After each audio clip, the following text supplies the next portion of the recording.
Okay, so I'm here to talk about infrastructure as a code, automation of your cloud operations. A little bit about PowerON.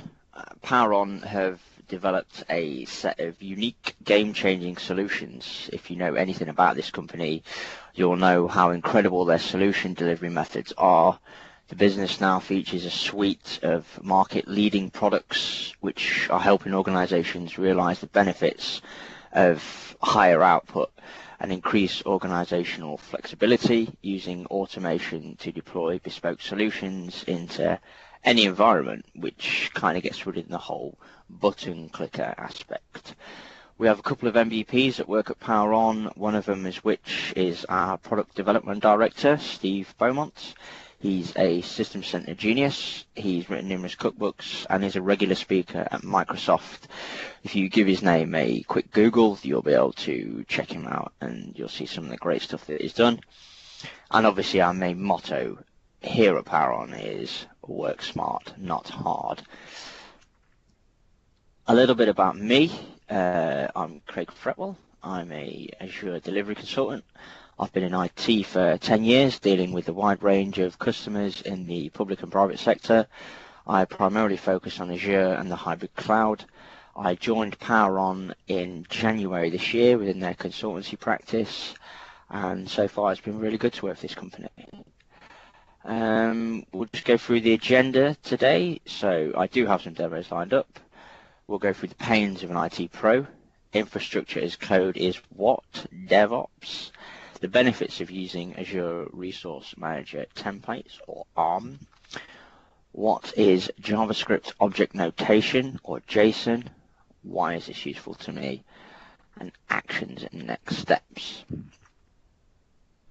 Okay, so the pains of an IT pro. I've always been an infrastructure guy, creating batch files for user logons, PowerShell scripts to remove, built-in apps, etc., building servers manually. With this whole Azure cloud platform, it now makes building your infrastructure so much more easier. So not only is it easy to deploy virtual machines through the portal in Azure, you've taken all that hard work and frustration away from building on-premise machines, assigning disks, licenses, etc.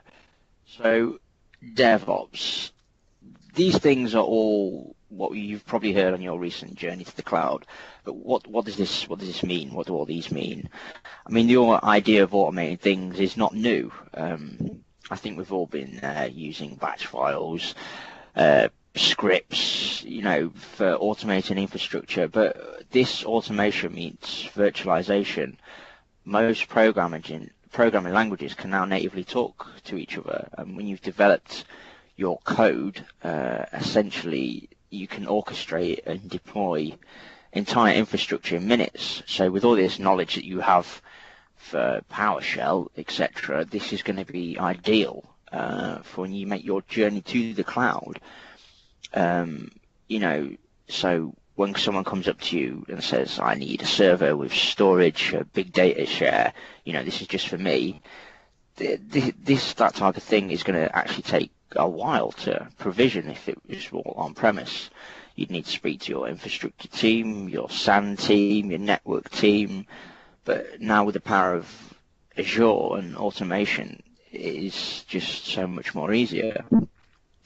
So we'll have a look at the benefits of the Azure Resource Manager, or ARM as it's called for short. So deploy, manage and monitor all of your resources as a group rather than handling these resources individually. Repeatable deployments. You can repeatedly deploy your solution throughout the development lifecycle, and you can have confidence that your resources are going to be deployed in a consistent state. You can manage your infrastructure through declarative templates rather than using Azure PowerShell as it was on the old ASM model, or Azure Service Manager. And a new great feature is role-based access control.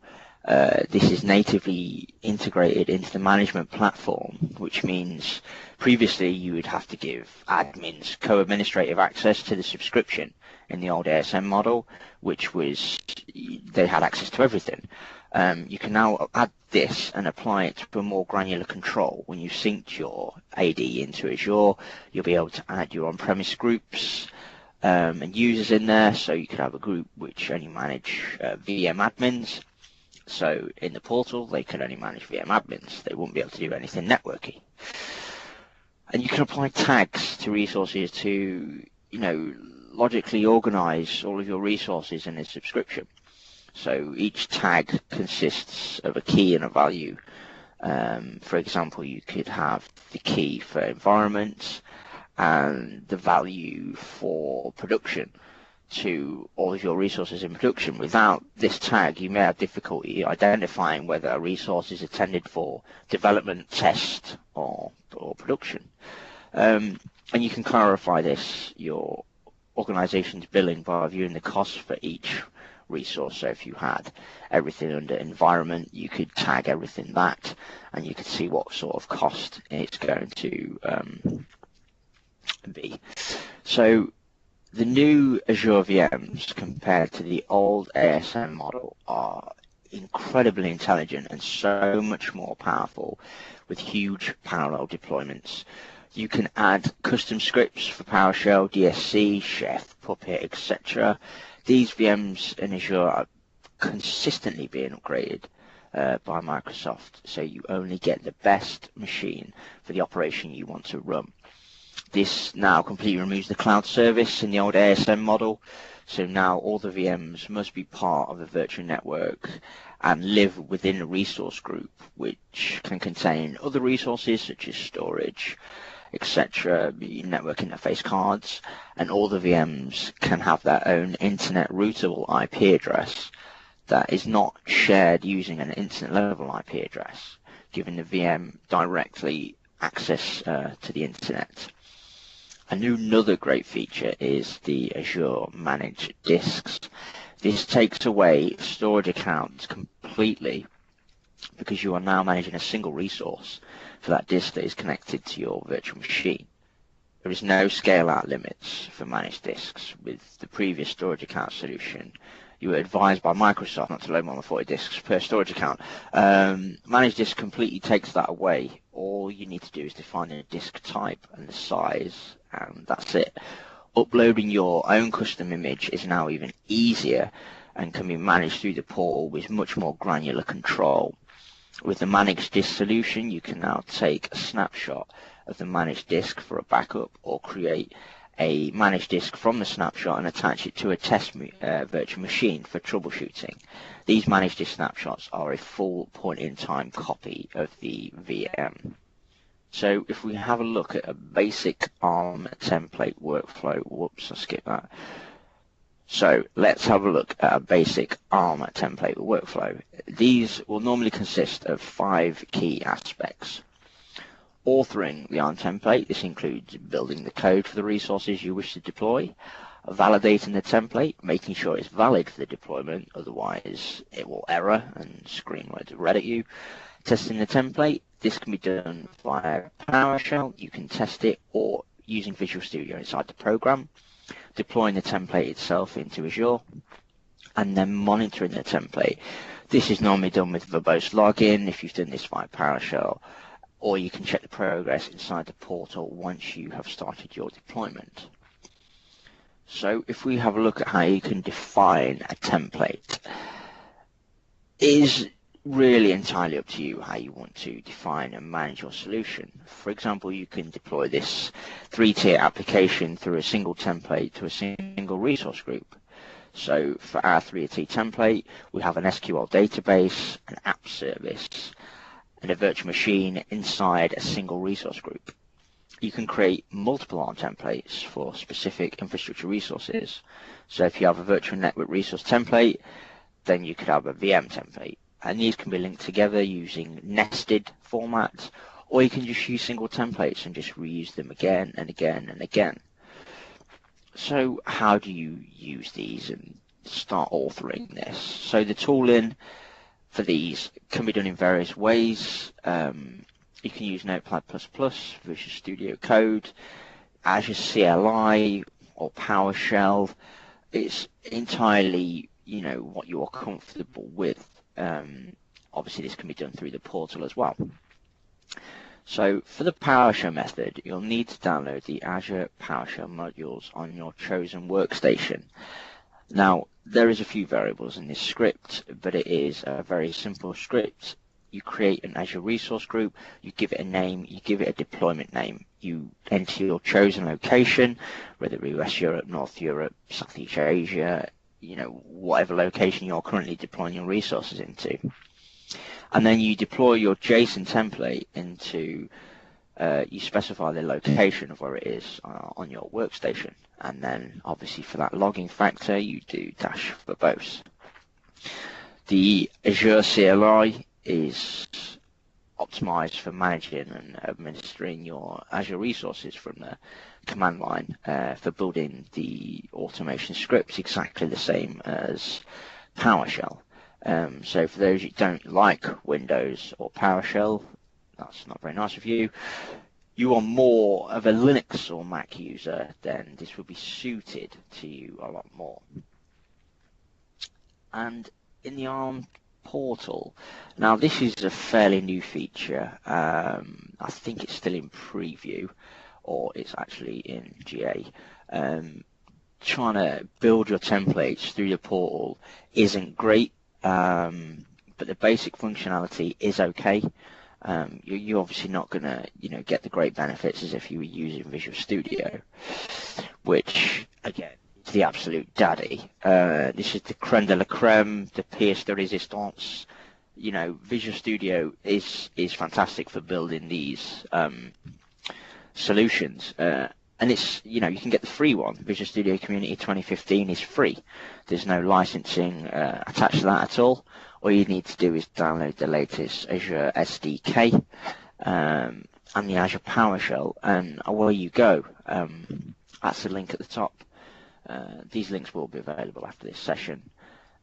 Another great feature for Visual Studio is you can connect this to your Visual Studio team services.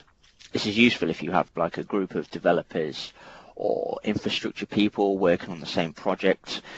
You can commit and track all changes through your code. So if you're going down along the line and there was an error made by someone or the code's not working, you can check the history and go through the changes.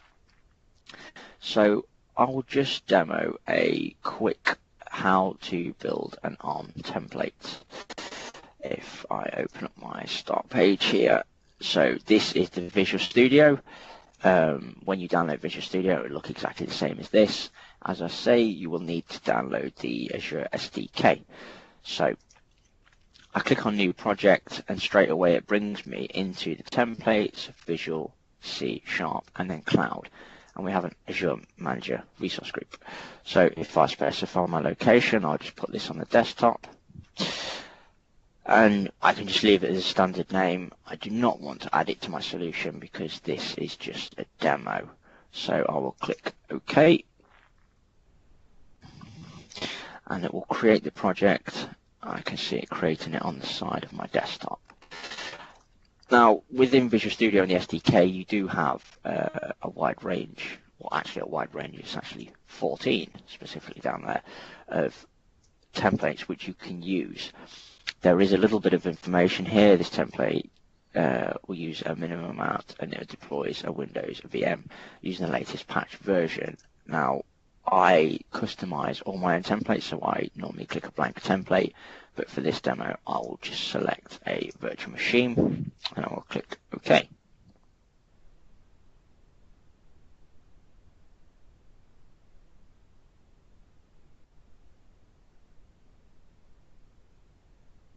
Okay, so it's created our template. So as you can see on the left, it gives you nice little icons which you can navigate down. So it's got your resources and storage account. It's given me a public IP address, a virtual network, a network interface card, and a virtual machine with a custom script for Azure Diagnostics. If we jump back over to the slides, we can have a look at ARM templates.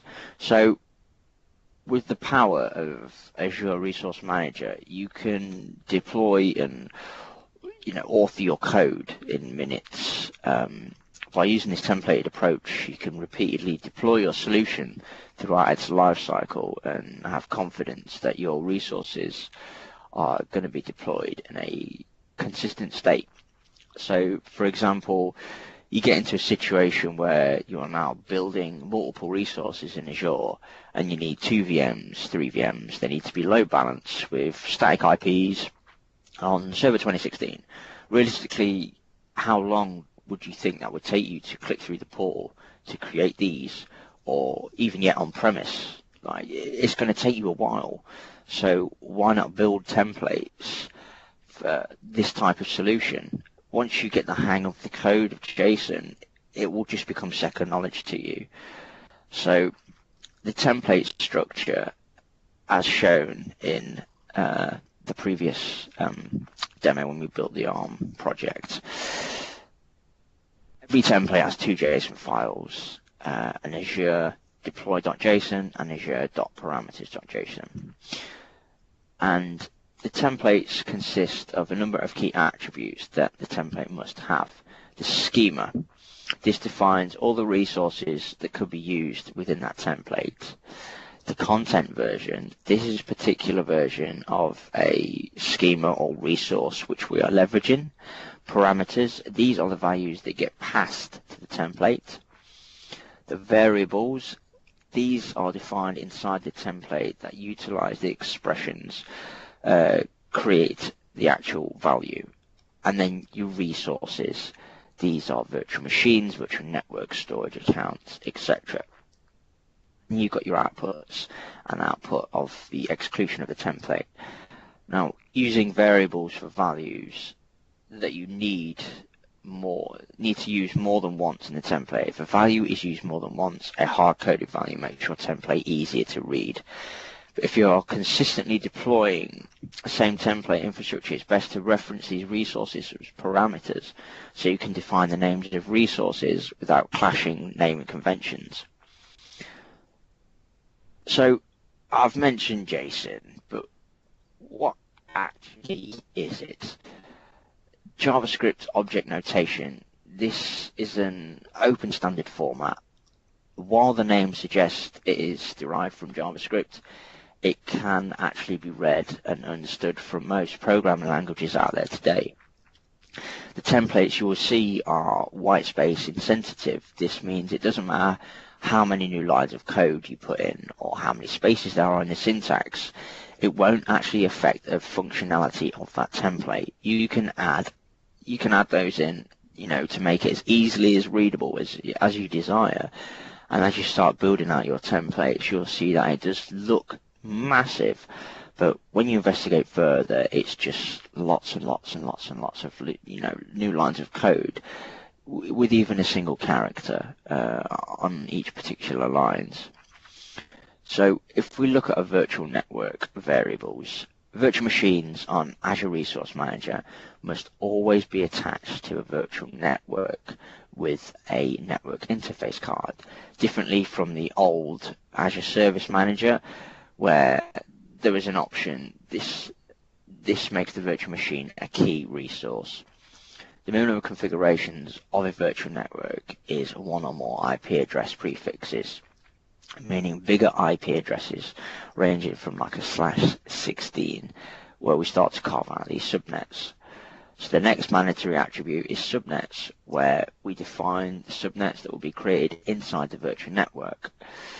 Notice that the subnet must be a valid range inside the address prefix. You may have 1 or more subnets. If you included 1 or more address prefix, you may have subnets other than the address prefix range.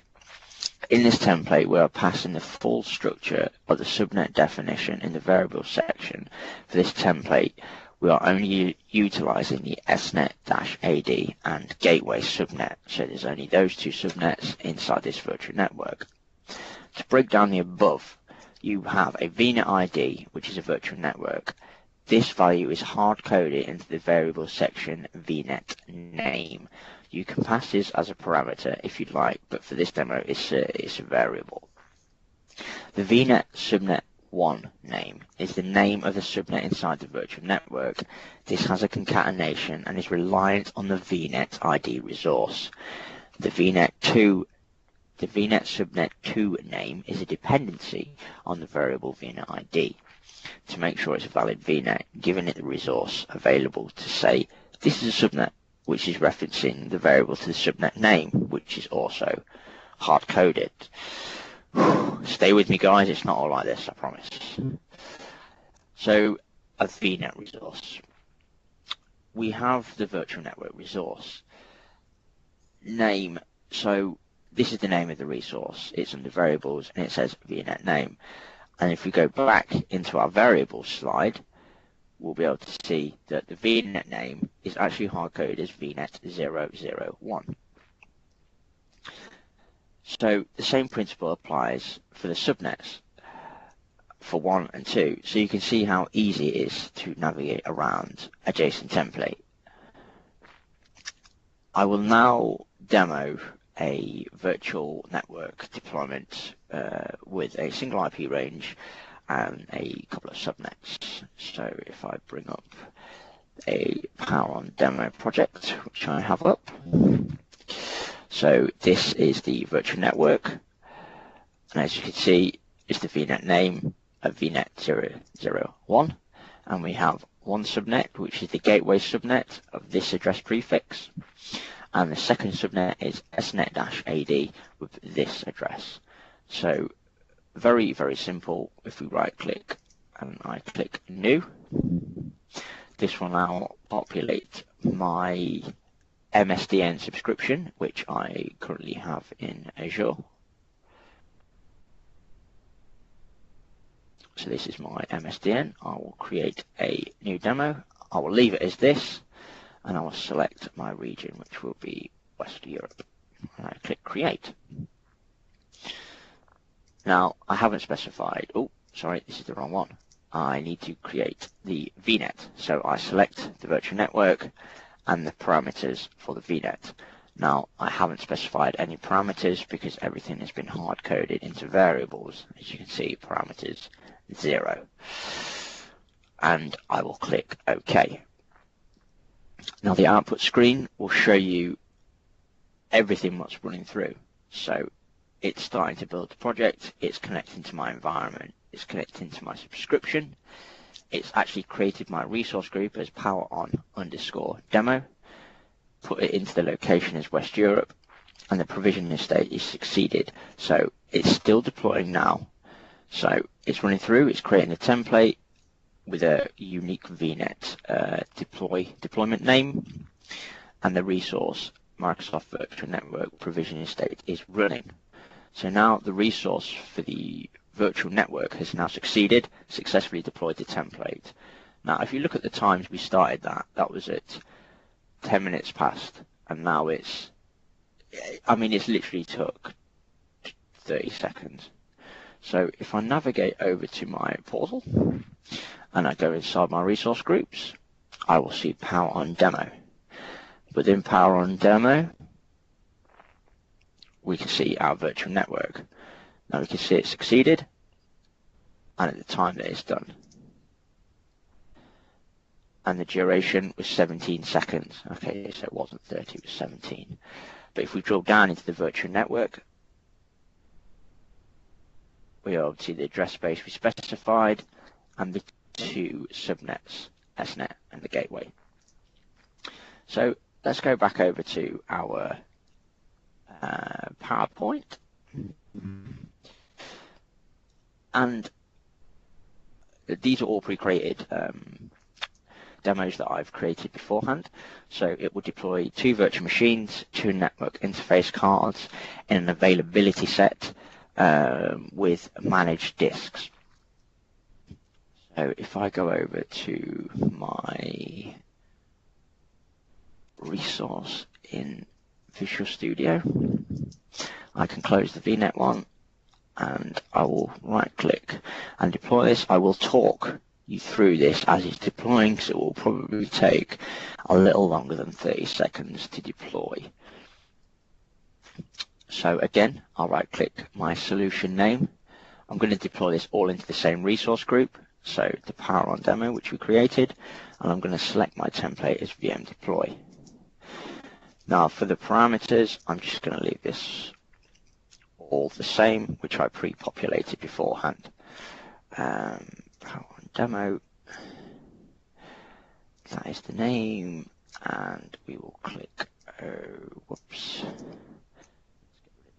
additional characters because we do not want them, and we're going to click save, and we're going to hit deploy.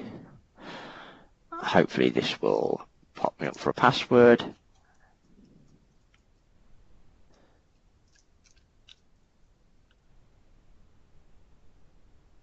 I just want to make sure this goes through. It's validating the template, checking the deployment. Okay, excellent. So while that's running through, we can see there's 11 parameters specified here. I specify, well, these parameters are a different file. This is the parameters file, and this is the deploy file. So the deploys has the parameters which will link into the parameters file, which again you can use for that repeatable solution approach. And in our variable section, we've got the Vnet ID, and we are specifying the network resource group, which we actually deployed a minute ago, of where that's installed. So the network resource group was PowerON _demo. So in the resources, we have our 2 network interface cards, an availability set, and 2 virtual machines. These are all being deployed into that virtual network, and these are all managed disks, so there's no storage account, so it's just a standard locally redundant storage. So we can check our deployment. At the minute it's running the virtual machines. It's actually succeeded on provisioning the network interface cards and the availability set. So if I go over to the portal and I hit refresh, it's building everything out now. So within here you can really navigate and get into a granular control to see where it's actually at. So everything's being created, it's just waiting for the 2 virtual machines to be created.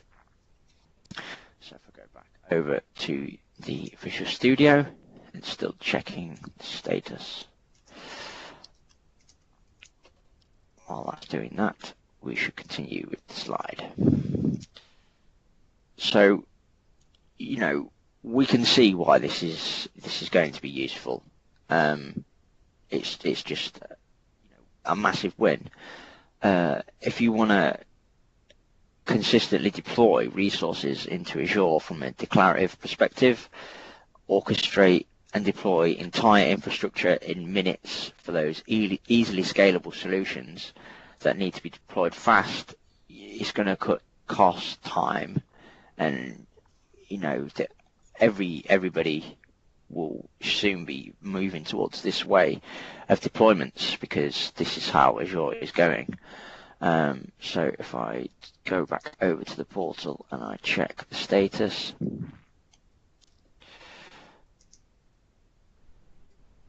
okay, so the template has run through deploying the our virtual machines and network interface cards, and you can see it's successfully deployed, and the time it took was very, very quick. So we can see 2 succeeded, and we have all of our resources in that space there. So the duration actually only took 5 minutes and 49 seconds to deploy. So we will continue. So resources, to get started with some basic ARM template deployments, you can go to GitHub. This is a publicly accessible repository. This has tons of ARM templates available for you to instantly download and start authoring yourself. You can even deploy these templates straight from the portal. And and then it will redirect you to the Azure portal. So once you've got the basics of the whole template structure, you can start to author and deploy your own custom templates and then really build and scale out your environment. So on GitHub,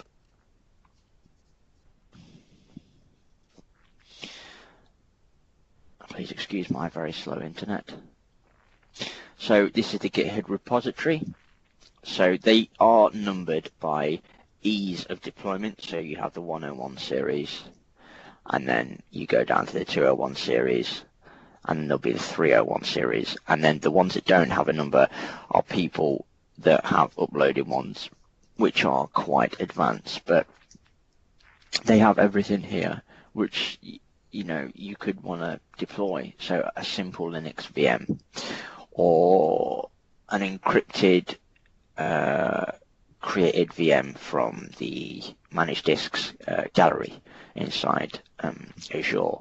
Create a key vault, create a reserved IP address, domain join your VMs, a VM into a different resource group, etc. So that is a great repository to start. So actions and next steps. You should download Visual Studio free, the community version, no licensing. Download the latest Azure SDK. This will be available on the same website you get Visual Studio free from. Download the latest Azure PowerShell. And then practice in a lab environment. Practice does make perfect. If you are comfortable with PowerShell, you don't have to be an absolute guru at it. You can't sit there and just spill code off. It doesn't matter. If you are comfortable with any form of coding, then you will pick this up very, very easily. And if you need help, PowerON do have consultancy. We can assist with things like this, or we can do like a POC or a pilot. So, has anybody got any questions?